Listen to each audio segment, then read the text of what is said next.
Hi అండి అందరికీ. చూడండి, చక్కగా రెగ్యులర్గా కూడా ఎప్పుడు రకరకాల వంటకాలను చూపిస్తాను కదండి.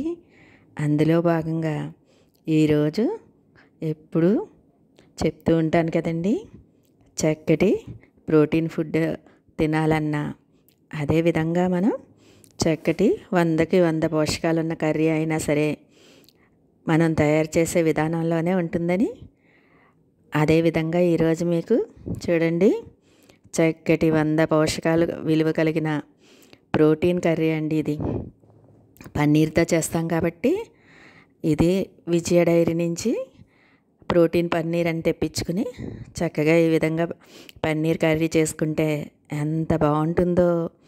100కి 100% పోషకాలని ఎందుకు చెప్పానంటే, బంగాళదుంపల్ని చక్కగా మనం ఉడికించి తయారు చేసుకుంటే అది ఎప్పుడైనా సరే ఏ కూరగాయలైనా చక్కగా ఈ విధంగా మనం ఉడికించి తయారు చేసుకుంటే, మూత పెట్టి ఉడికిస్తే చక్కగా పోషకాలు అస్సలు 100కి 100% ఉంటాయండి. అందుకని నేను ఇది ప్రోటీన్ ఫుడ్ అని చెప్పాను. ఇదిగోండి, వీటికి ఇంత చెప్తున్నాను. ఈ కర్రీ ఏంటంటే ఆలు కోఫ్తా కర్రీ అండి. ఆలుని ఉడకబెట్టి పన్నీర్ వేసి కోఫ్తాలు చేసి దాన్ని కర్రీ చేస్తాను చూడండి, ఎంత బాగుంటుందో. అమృతతుల్యమైన ఆహారం.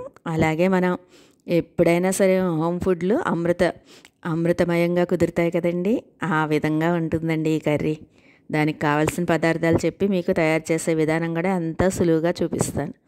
చూడండి, పన్నీర్ చక్కగా ఈ విధంగా ఒక ప్యాకెట్ తెప్పించేసాను. సగం ఏమో కర్రీకి వాడాను, సగం మీకు మరొక విధానం కూడా చూపిస్తాను. అలాగే బంగాళదుంపలు, టమాటాలు, కొత్తిమీర, దాంట్లోకి మనం అల్లం వెల్లుల్లి పేస్ట్ కూడా అప్పటికప్పుడు తయారు చేసుకుంటే బాగుంటుందండి. ఈరోజు ఆయిల్ కూడా నిన్న మేము ఇంట్లో ప్రిపేర్ చేసుకుంటాం కదండి, వేరుశనగ ఆయిల్, అది వేసాను. చక్కటి టేస్ట్ తోటి అమోఘమైన రుచి అని చెప్తాను కదండి, ఆ విధంగా తయారైందండి ఈ కర్రీ. చూడండి, మొదట మనం ప్రోటీన్ ఫుడ్ అని ఎందుకన్నానంటే, ఇలాగా 100కి 100% అంటే మనకి 100 పోషకాలు కలిగిన కర్రీ అని చెప్తాను కదండి. అదేమిటంటే ఇదిగోండి, ఈ విధంగా మనం బంగాళదుంపల్ని వాటర్లో కాయలుగా వేసేసి దానికి చాకుతో ఘాట్లు పెట్టి ఒక్క 10 నిమిషాలు మనం ఉడికించుకోవాలండి. అలా ఉడికిన వాటితో తయారు చేసిన ఫుడ్స్ ఏవన్నా సరే రుచిగా ఉంటాయి. అలాగే 100కి 100% పోషకాలు కలుగుతాయండి. ఈ విధంగా తయారు చేసుకున్న కర్రీ మీకు చూడండి ఎంత ఈజీగా ప్రిపేర్ చేసుకోవచ్చో చూపిస్తాను.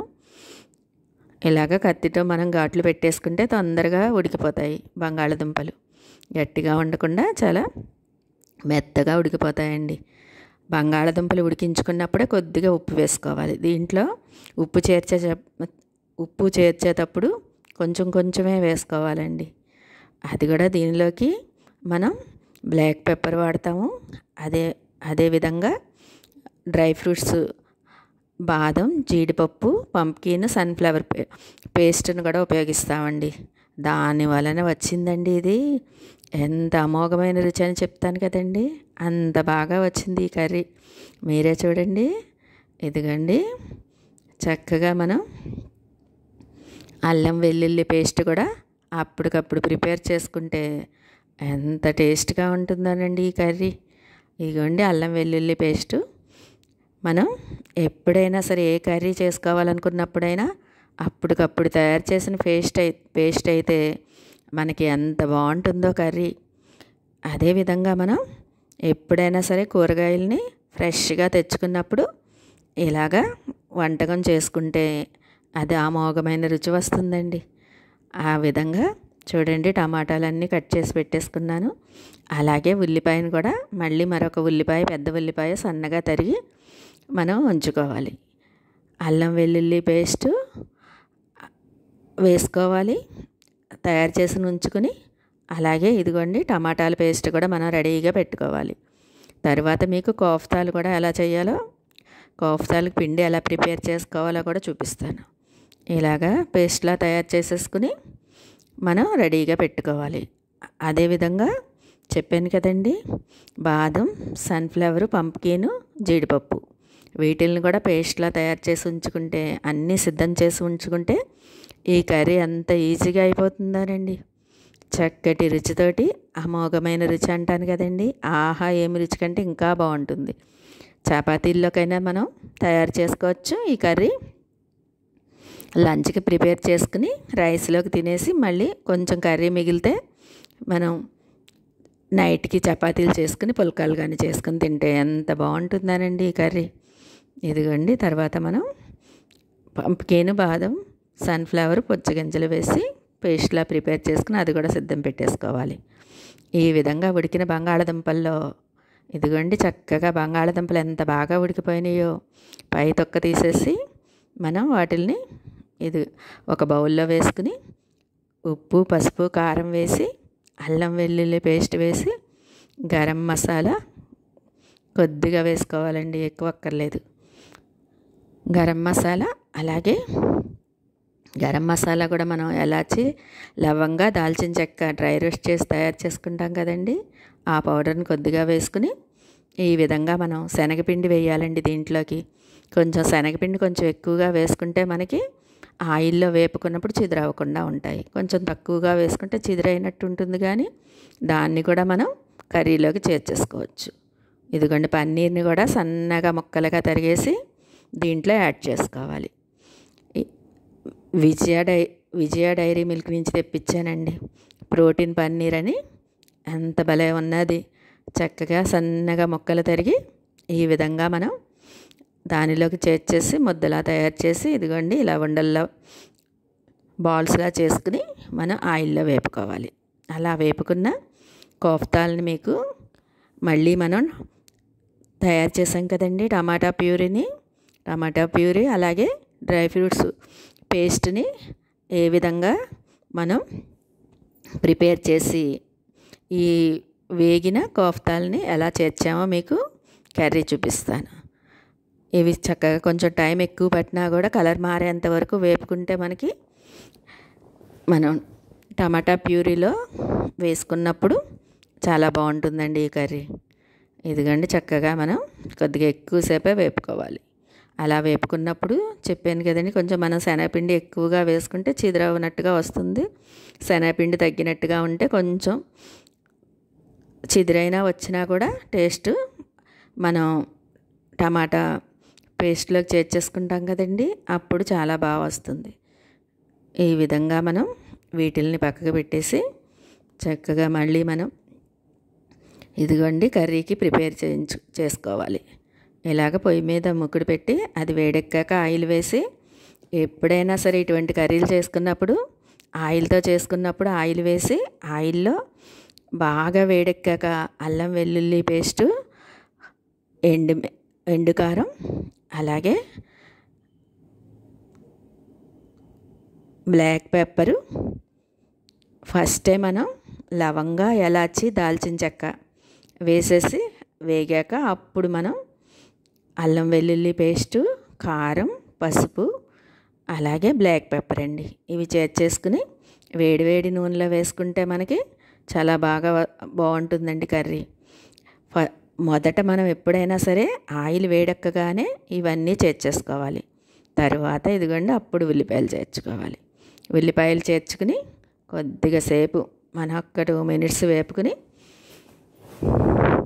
బాగా ఉల్లిపాయలు వేగే వరకు వేపుకుంటే మనకి టేస్ట్ ఎంతో బాగుంటుందండి. కొంచెం మళ్ళీ ఉప్పు వేసుకుని, మనం మొదట బంగాళదుంపల్లో కొద్దిగా ఉప్పు వేసాము, అలాగే ఇదిగోండి ఉల్లిపాయలు వేసాక కొంచెం ఉప్పు వేసాము. ఎప్పుడైనా సరే ఉప్పు కొంచెం తక్కువగా వేసుకుంటే బాగుంటుందండి.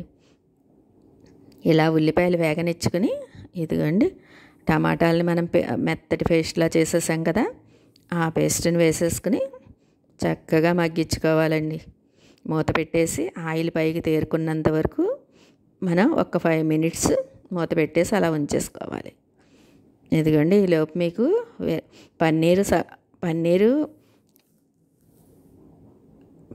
ప్యాకెట్ తెప్పించానని చెప్పాను కదండి, సగం పన్నీరేమో కర్రీకి ముప్పావు వంతు వాడేసానండి. కర్రీకి ఒక పావు వంతు మిగిలితే ఈ విధంగా పన్నీర్ 65 అని చేసుకుంటే ఉంటుందండి. ఎంత బాగుంటుందో. కార్న్ఫ్లోరు అలాగే కొద్దిగా అల్లం వేసుకుని, అదేవిధంగా బ్లాక్ పెప్పర్ వేసి, కొద్దిగా శనగపిండి కూడా వేసి, అల్లం ముక్కలు సన్నగా తరిగి వేస్తే బాగుంటుందండి. ఇలాగా పన్నీర్ ముక్కల్ని అలాగే ఉల్లిపాయని పెద్ద పెద్ద ముక్కల్లాగా రేకల్లా వేసుకుంటే మనకి బాగుంటుందండి. ఇది తయారు చేశాను కానీ మీకు వీడియోలో చూపించలేదు. నెక్స్ట్ వీడియోలో మీకు చూపిస్తాను. ఈ విధంగా మనం కొద్దిగా ఆయిల్ వేసేసి, ఒక అరగేటెడ్ ఆయిల్ వేసేసి బాగా కలిపేసుకుని ఓవెన్లో పెట్టి మనం 7 మినిట్స్ ఉంచుకుంటే ఇది ఎంత బాగా తయారైపోతుందోనండి.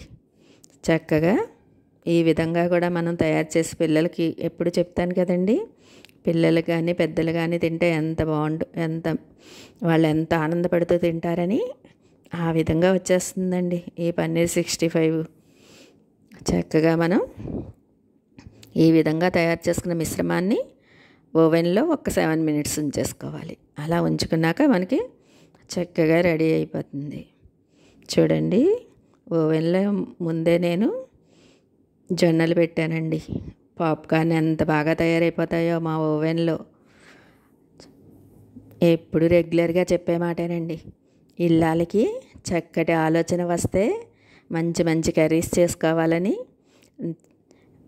ఆ ఇల్లే ఆరోగ్య నిలయం అయిపోతుందని చెప్తాను కదండి. దానికి ఈ కర్రీ చక్కగా సూట్ అవుతుందండి. అసలు ఆలు పన్నీర్ కోఫ్తా కర్రీ ఉన్నది ఎంత రుచిగా ఉన్నదో. ఇదిగోండి, చక్కగా ఈలోపు మనం ఇదిగోండి నూనె తేరుకున్నట్టు అయింది కదండి. దీనిలోకి మనం వేపుకున్న కోఫ్తాల్ని, కొద్దిగా శనగపిండి తగ్గితే కొంచెం చిదురుగా అనిపిస్తుందని చెప్పాను కదండి, కొంచెం ఆ విధంగా అయినా కూడా వీటిల్లోకి చేర్చేసుకోవాలి. తర్వాత దీనిలోకి మనం డ్రై ఫ్రూట్ పేస్ట్ ఉన్నది కదండి, జీడిపప్పు, బాదం, పంప్కిన్, సన్ఫ్లవర్ నానబెట్టి తయారు చేసుకున్న పేస్ట్ని కూడా దీంట్లోకి చేర్చేసుకోవాలి.